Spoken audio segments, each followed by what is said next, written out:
మల్లన్న మనిషిలో పుట్టి పశువులో ప్రవర్తిస్తున్నావు. ఎక్కడైనా నువ్వు చేశాడు అనుకుంటే చాలా మంచిది.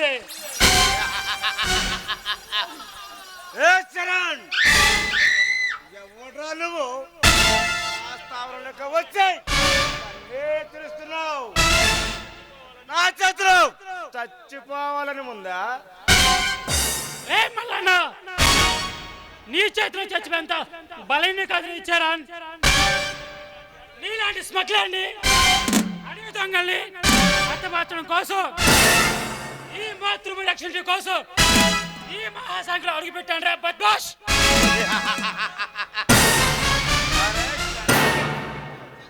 ఈ జనం కోసమే పుట్టిన వాళ్ళ పగటిపాలు పలుకుతున్నావు.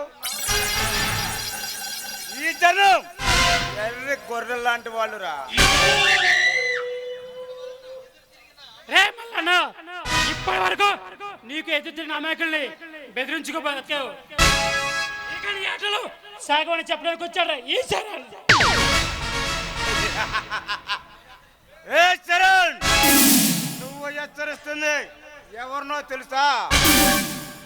ఈ సకల సరాసాల సృష్టిలో గండరగండుడుగా బతుకుతున్నా మర్చిపోకు. నాకు బాగా తెలుసు. ఆ మహేంద్ర చేతులు కలిపి వ్యాపారం సాగిస్తున్నావు. ఆ శివరెడ్డి కానిదంటూ ఎప్పటికైనా తెలిసిందా పవర్ ఏంటో?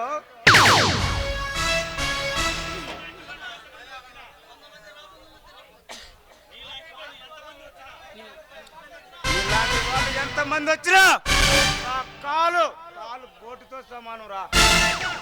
మీరు నాకు గడ్డి పరుగుతో సమానం రా. రే మల్లన్న 100 రాబులు తిన్న గుండెని కూడా ఒక గడ్డ పర చుట్టుకుంటే చచ్చిపోతుంది. అలాగే నువ్వు కూడా అంతే. నిన్ను ఆ శివరెడ్డి గారిని ఆ మహేంద్ర గారిని నడి రోడ్డు మీద నిలబెట్టి అడ్డం జరిగితే ఈ సీమ పట్టిన దరిద్రం వదులుతుంది.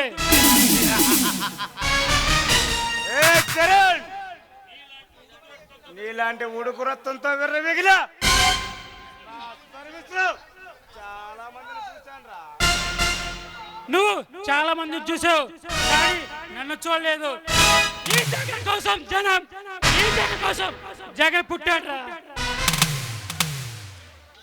చరణ్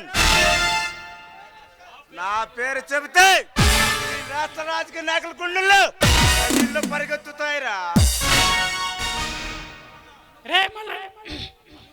రే మల్లన్న అనుక్షణం ప్రతి నిమిషం ఈ ప్రజలకే నా జీవితం అంకితం చేస్తాను. చూడు విధించే సింహం